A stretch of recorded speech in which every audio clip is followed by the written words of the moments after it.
Hi hello வணக்கம், நான் உங்கள் ஃபியூச்சர் சேவிங்ஸ் நண்பன் பேசுகிறேன். இந்த வீடியோவில் நம்ம பார்க்க போகிறது ரீசெண்டாக நடந்த யூனியன் பட்ஜெட் 2025ஓட கீ ஹைலைட்ஸ் தான் பார்க்க போகிறோம். இந்த பட்ஜெட் அனௌன்ஸ்மெண்ட்னால நமக்கு என்ன பெனிஃபிட், ஆஸ் இன்வெஸ்டராக உங்களுக்கு என்ன பெனிஃபிட், இந்த வருஷம் மார்க்கெட் எந்த மாதிரி இருக்கும்னு எதிர்பார்க்கலாம் அப்படிங்கிற டீட்டெயிலை தான் இந்த வீடியோவில் பார்க்க போகிறோம். ஸோ ஸ்கிப் பண்ணாமல் எண்ட் வரைக்கும் பாருங்கள், கண்டிப்பாக உங்களுக்கு யூஸ்ஃபுல்லாக இருக்கும். இன்னொரு விஷயம், இந்த வீடியோ மூலமா நம்ம சேனலில் ஃபர்ஸ்ட் டைம் பார்க்குறீங்கன்னா ஆல்ரெடி நாங்கள் அப்லோட் பண்ணியிருக்கிற எல்லா வீடியோஸும் போய் செக் பண்ணுங்கள். கண்டிப்பாக உங்களுக்கு அதுலேருந்து நிறைய ஐடியாஸ் கிடைக்கும் நம்புறேன். ஸோ இன்னும் நீங்கள் சப்ஸ்கிரைப் பண்ணாமல் பார்த்துட்டு இருக்கீங்க அப்படின்னா சப்ஸ்கிரைப் பண்ணி வச்சுக்கோங்க, அப்போ தான் அடுத்த வீடியோ போடும்போது நோட்டிஃபிகேஷன் கிடைக்கும். ஸோ பட்ஜெட் 2025 கீ ஹைலைட்ஸ் இதில் பார்த்தீங்க அப்படின்னா நிறைய இன்ஃபர்மேஷன் இருக்குது. பட் நம்ம எல்லாமே பார்க்க போகிறதில்ல. எது ரொம்ப முக்கியமான இருக்குதோ ஒரு 4-5 பாயிண்ட் மட்டும் தான் நான் ஹைலைட் பண்ண போகிறேன். ஸோ இந்த February 2025 1ஆம் தேதி நடந்த பட்ஜெட் பார்த்தீங்கன்னா நம்ம நிர்மலா சீதாராமன் அவர்களோட 8வது முறையான பட்ஜெட் மீட்டிங் இது. ஸோ இந்த பட்ஜெட் அனௌன்ஸ்மெண்ட்டே பார்த்தீங்க அப்படின்னா மேஜராக மிடில் கிளாஸ் பீப்புளுக்கு ஹெல்ப்ஃபுல்லாக இருக்கிற மாதிரியான அனௌன்ஸ்மெண்ட்டு தான். ஒரு முக்கியமான கீ ஹைலைட், அதாவது டாக் ஆஃப் த டே அப்படின்னே சொல்லலாம். நோ டேக்ஸ் டில் 12 lakhs இன்கம் பர் ஆனம் அப்படின்னு சொல்லிட்டாங்க. நியூ டேக்ஸ் ரெஜிமில் தான் இப்படி சொல்லியிருக்காங்க. ஸோ அப் டு 12 lakhs வரைக்கும் இன்கம் இருக்கிறவங்களுக்கு டேக்ஸ் எதுவுமே கிடையாது, வரி விலக்கு கொடுத்துருக்காங்க. இது 2014 பார்த்தீங்க அப்படின்னா 2.5 lakh வரைக்கும் நில் டேக்ஸ் கொடுத்துருந்தாங்க. அதுக்கப்புறம் 2019 பார்த்தீங்க அப்படின்னா 5 lakhs வரைக்கும் நில் டேக்ஸ் அப்படின்னு சொல்லியிருந்தாங்க. அண்ட் இப்போ 2025 பார்த்தீங்க அப்படின்னா அப் டு 12 lakh வரைக்கும் இன்கம் இருக்கிறவங்களுக்கு டேக்ஸ் எதுவும் கிடையாதுன்னு சொல்லியிருக்காங்க. ஸோ இது தவிர டேக்ஸ் லேப் அண்ட் டாக்ஸேஷனை பார்த்தீங்கன்னா டீட்டெயில்டு வீடியோ நான் அப்கமிங் வீடியோஸில் போடுறேன். சப்ஸ்கிரைப் பண்ணி வச்சுக்கோங்க, அப்போ தான் நான் அப்போ வீடியோ போடும்போது நோட்டிஃபிகேஷன் கிடைக்கும். ஸோ அடுத்ததாக எந்தெந்த செக்டார் எந்தெந்த ஏரியாவில் இவங்க ஃபோக்கஸ் பண்ணியிருக்காங்கன்ட்டு சொல்கிறேன். இந்தியாவில் டாப் 50 டூரிஸ்ட் டெஸ்டினேஷனை சூஸ் பண்ணி அது அந்தந்த ஸ்டேட்ஸோட கொலாபரேஷன் பண்ணி அங்கே ஃபோக்கஸ் பண்ண போகிறாங்க, அங்கே டெவலப்மெண்ட் பண்ண போகிறாங்க அப்படின்னு சொல்லிட்டாங்க. ஸோ அது பார்த்தீங்கன்னா ஒரு விதமான ஒரு பாசிட்டிவ் நியூஸ் தான் அது. அதுக்கப்புறம் பார்த்தீங்க அப்படின்னா உடான் ஸ்கீம் அப்படின்னு சொல்லிட்டு ஒரு ஸ்கீமை அனௌன்ஸ் பண்ணியிருக்காங்க. இது ஒன்றும் இல்லைங்க, லைக் ஏர்போர்ட்ஸ் லான்ச் பண்ண போகிறாங்க. ஆல்மோஸ்ட் பார்த்தீங்கன்னா 120 டெஸ்டினேஷன் ஃபிக்ஸ் பண்ண போகிறாங்க.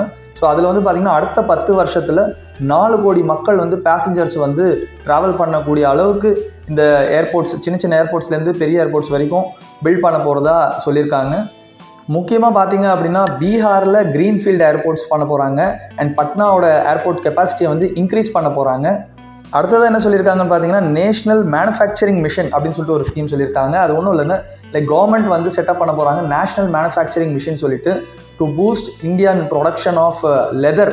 ஸோ ஃபுட்வேர் பார்த்தீங்கன்னா நம்ம ஷூஸு சாண்டல்ஸ்லேருந்து லைக் லெதர் இண்டஸ்ட்ரி கம்ப்ளீட்டாகவே கொஞ்சம் ஃபோக்கஸ் பண்ணுறாங்க. அதுக்கடுத்தது பார்த்தீங்கன்னா டாய்ஸோட குளோபல் ஹப்பாக இந்தியா மாறும் அப்படின்னு சொல்லியிருக்காங்க. எல்லா டாய்ஸ்லையும் மேட் இன் இந்தியா அப்படின்னு போட்டு நம்மளோட பிராண்ட் எக்ஸ்போர்ட் ஆகும் அப்படிங்கிற மாதிரி சொல்லியிருக்காங்க. ஆனால் அதுக்கடுத்தது பார்த்தீங்க அப்படின்னா ஹெல்த் கேரில் ஃபார்மா சைடும் ஃபோக்கஸ் பண்ணியிருக்காங்க. அதாவது 10,000 சீட்ஸ் அடிஷ்னலாக ஆட் பண்ண போகிறோம் மெடிக்கல் காலேஜஸில் ஃபினான்ஷியல் இயர் 2026. அதாவது அடுத்த வருஷத்துலேயே பார்த்தீங்க அப்படின்னா 10,000 சீட் மெடிக்கல் காலேஜ் ஸ்டூடெண்ட்ஸ்க்கு அடிஷ்னலாக ஆட் பண்ண போகிறாங்க. அதே ஹெல்த் கேர் சைடு பார்த்தீங்க அப்படின்னா இன்னொரு point day care cancer centre எல்லா டிஸ்ட்ரிக்ட்லையும் ஹாஸ்பிட்டல்ஸில் வைக்க போகிறோம்னு சொல்லியிருக்காங்க. அடுத்ததாக முக்கியமானது பார்த்தீங்க அப்படின்னா ஃபார்மர்ஸ்க்கு அக்ரிகல்ச்சர் ப்ரோக்ராம் சொல்லிட்டு இதில் பார்த்தீங்கன்னா ஒரு 100 டிஸ்ட்ரிக்ட் லோ ப்ரொடக்டிவிட்டி கம்மியான உற்பத்தியில் ரொம்ப என்ஹான்ஸ்மெண்ட் இல்லாமல் இருக்கிற அக்ரிகல்ச்சர் டிஸ்ட்ரிக்ட்ஸ் பார்த்தீங்க அப்படின்னா இவங்க ஃபோக்கஸ் பண்ண போகிறாங்க. ஸோ அவங்க ப்ரொடக்டிவிட்டியை என்ஹான்ஸ் பண்ணுறதுக்கு என்ன மாதிரியான சப்போர்ட்டும் கவர்மெண்ட் கொடுக்க போகிறோன்னு சொல்லியிருக்காங்க. அடுத்ததாக பார்த்தீங்கன்னா India second largest global fish ப்ரொடக்ஷனில் இருக்கும். ஸோ அதில் ஃபோக்கஸ் பண்ணுறாங்க. சீ ஃபுட் எக்ஸ்போர்ட் இருக்குது பார்த்தீங்களா, ஸோ அது பார்த்தீங்கன்னா 60,000 crores இருக்குது. அது ஒரு அன்டேப் பொட்டன்ஷியல் ஏரியா அப்படின்னு சொல்கிறாங்க. அதாவது கண்ணுக்கு தெரியாமல் ஒரு நல்ல பொட்டன்ஷியலான ஒரு செக்டார் ஆக்வா கல்ச்சர் அப்படின்னு சொல்கிறாங்க. ஸோ இதுக்கப்புறம் கவர்மெண்ட் பார்த்தீங்க அப்படின்னா அந்தமான் அண்ட் லக்ஷத்வீப் ஐலாண்டில் மேஜராக ஃபோக்கஸ் பண்ணணும்னு சொல்லியிருக்காங்க. ஸோ அடுத்தது பார்த்தீங்க அப்படின்னா எக்ஸ்பேன்ஷன் இன் ஐஐடிஸ்ன்னு சொல்லியிருக்காங்க. ஸ்டார்டிங் வித் ஐஐடி பட்னாலேருந்து எக்ஸ்பேன்ஷன் ஆஃப் கெப்பாசிட்டி இன் ஐஐடிஸ்ன்னு சொல்லியிருக்காங்க. டோட்டல் நம்பர் ஆஃப் ஸ்டூடெண்ட்ஸ் 100% வரைக்கும் இன்க்ரீஸ் ஆயிருக்காங்க. அண்ட் அடிஷ்னல் இன்ஃப்ராஸ்ட்ரக்சர் கிரியேட் பண்ணுவோம் அப்படின்னு சொல்லியிருக்காங்க. ஸோ இன்ஃப்ராஸ்ட்ரக்சர் கெப்பாசிட்டியை எக்ஸ்பேண்ட் பண்ணுறதுலையும் இவங்களோட ஃபோக்கஸ் இருக்க போகுது. அதுக்கப்புறம் பார்த்தீங்க அப்படின்னா கவர்மெண்ட் என்ஹான்ஸ் பண்ணியிருக்காங்க Kisan credit card limit. Already பார்த்தீங்கன்னா 3 lakhsல இருக்குது. அதை பார்த்தீங்கன்னா 5 lakhs வரைக்கும் இன்க்ரீஸ் பண்ண போகிறதா சொல்லியிருக்காங்க. ஸோ இது பார்த்தீங்க அப்படின்னா சின்ன சின்ன விவசாயிகளுக்கு ரொம்ப ஹெல்ப்ஃபுல்லாக இருக்கும். ஸோ அடுத்தது கடைசியாக பார்த்தீங்க அப்படின்னா இவி பேட்டரி மேனுஃபேக்சரிங்கும் மொபைல் ஃபோனோட பேட்டரி மேனுஃபேக்சரிங்கும் பார்த்தீங்கன்னா 35 and 28 additional capital goods focus பண்ண போகிறோன்னு சொல்லியிருக்காங்க. ஸோ டொமஸ்டிக் மேனுஃபேக்சர் பார்த்தீங்கன்னா lithium ion batteries nation wide இது இன்க்ரீஸ் பண்ணும். பேட்டரி மேனுஃபேக்சரிங்கே பார்த்தீங்கன்னா இன்னும் கொஞ்சம் எக்ஸ்பேண்ட் ஆகும் இந்த அப்டேட்னால. ஸோ இப்போ வரைக்கும் ரொம்ப முக்கியமான பட்ஜெட்டோட அப்டேட்ஸ்லாம் பார்த்தோம்.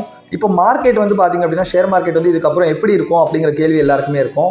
ஒரு சைடு பார்த்தீங்க அப்படின்னா பட்ஜெட்டோட அனௌன்ஸ்மெண்ட் வந்து மேக்ஸிமம் பாசிட்டிவ் சைடு தான் முடிஞ்சிருக்கு. பட் இருந்தாலுமே மார்க்கெட் வந்து சாட்டர்டே ஓப்பனில் தான் இருந்தது. அன்றைக்கி வந்து பார்த்தீங்கன்னா பெருசாக எதுவும் டிஃப்ரென்ஸ் ஆகலை. எப்படி பார்த்தாலுமே மார்க்கெட் வந்து ரொம்ப பயங்கரமாக பெர்ஃபார்ம் பண்ணி டபுள் ட்ரிபிள் ஆகுமா அப்படின்னா சான்சஸ் ரொம்ப கம்மி தான். ரொம்ப கீழே போய்ட்டு கிராஷ் ஆகுமா அப்படின்னு கேட்டாலும் அதுக்கும் சான்சஸ் ரொம்ப கம்மி தான். ஏன்னு பார்த்தீங்க அப்படின்னா அந்த மாதிரி எந்த ஒரு ரீசனும் வந்து மார்க்கெட்டுக்கு இல்லை. ஸோ மார்க்கெட் வந்து பார்த்தீங்கன்னா கொஞ்சம் கொலாப்ஸ்டாக தான் போகும் இந்த வருஷம் அப்படிங்கிற ஒரு ரிசர்ச் அண்ட் அனலிஸ்டோட அப்டேட்ஸோட சர்வே இன்ஃபர்மேஷன் வச்சு தான் நான் சொல்கிறேன். ஸோ ஷேர் மார்க்கெட் வந்து பார்த்தீங்க அப்படின்னா உங்களுக்கு கொஞ்சம் கொலாப்ஸ்டாக இல்லை மிட் ரேஞ்சில் தான் போயிட்டுருக்கோம் இந்த வருஷம் அப்படின்னு எதிர்பார்க்கலாம். பட் இருந்தாலும் எதுவுமே நம்ம கண்ட்ரோலில் இல்லை. ஸோ உங்களோட இன்வெஸ்ட்மெண்ட்ஸ் ஏதாவது நெகட்டிவில் இருக்குது அண்ட் உங்களோட இன்வெஸ்ட்மெண்ட்ஸ் ஆல்ரெடி ஒரு ப்ராஃபிட் எடுத்திருக்கு, அது வந்து கம்மியாகிறதுக்கு முன்னாடி வித்ட்ரா பண்ணணும், இந்த மாதிரிலாம் நீங்கள் யோசிச்சுட்டு இருக்கீங்க அப்படின்னா என்னோட சஜஷன், உங்களோட நீட் இல்லை அப்படின்னா நீங்கள் அப்படியே மார்க்கெட்டில் விட்டுருங்க. இந்த டைமில் எடுக்கிறதுக்கு பதிலாக நீங்கள் இன்வெஸ்ட்மெண்ட் பண்ணிங்கன்னா இன்னும் கொஞ்சம் பெட்டராக இருக்கும். ஸோ லாங் டேர்மில் ஹோல்ட் பண்ணுறதுக்காக நீங்கள் டிசைட் பண்ணி போட்டதுக்கப்புறம் இந்த மாதிரி சின்ன சின்ன கரெக்ஷன்ஸ் வரும்போது வித்ட்ரா பண்ணுறதோ இல்லை ரிடம்ஷன் பண்ணுறதோ ஒரு சரியான டிசிஷனாக இருக்காது. ஸோ முடிஞ்ச வரைக்கும் லாங் டைமுக்கு ஹோல்ட் பண்ணுறதுக்கு ட்ரை பண்ணுங்கள். அண்ட் உங்களுக்கு மியூச்சுவல் ஃபண்ட்ஸில் இன்வெஸ்ட்மெண்ட் பண்ணணும், நீங்கள் இன்ட்ரெஸ்டடாக இருக்கீங்க எஸ்ஐபியில் இன்வெஸ்ட்மெண்ட் பண்ணணும் அப்படின்னா எங்களோட வாட்ஸ்அப் நம்பர் காண்டாக்ட் பண்ணுங்கள். ஒரு எங்களோட இமெயில் ஐடிக்கு நீங்கள் காண்டாக்ட் பண்ணலாம். உங்களோட ரெக்குவயர்மெண்ட்டுக்கு தேவையான அண்ட் உங்களோட கோல்ஸ் ஓரியன்ட்டுக்கு எப்படி இருக்குமோ அந்த மாதிரியான போர்ட்ஃபோலியோ டிசைன் பண்ணி கொடுக்குறது எங்களோட வேலை. வீடியோ பிடிச்சிருந்தா லைக் பண்ணுங்கள், உங்கள் ஃப்ரெண்ட்ஸ் அண்ட் ரிலேட்டிவ்ஸ்கிட்டையும் ஷேர் பண்ணுங்கள். கண்டிப்பாக அவங்களுக்கும் யூஸ்ஃபுல்லாக இருக்கும். அண்ட் மறக்காம சேனலை சப்ஸ்கிரைப் பண்ணி வச்சுக்கோங்க. கூடவே அந்த பெல் ஐக்கானை கிளிக் பண்ணி ஆல் செலக்ட் பண்ணி வச்சுக்கோங்க. ஸோ தட் நாங்கள் அப்லோட் பண்ணுற எல்லா வீடியோஸோட நோட்டிஃபிகேஷன் உங்களுக்கு கிடச்சிக்கிட்டே இருக்கும். Thank you so much. Bye bye.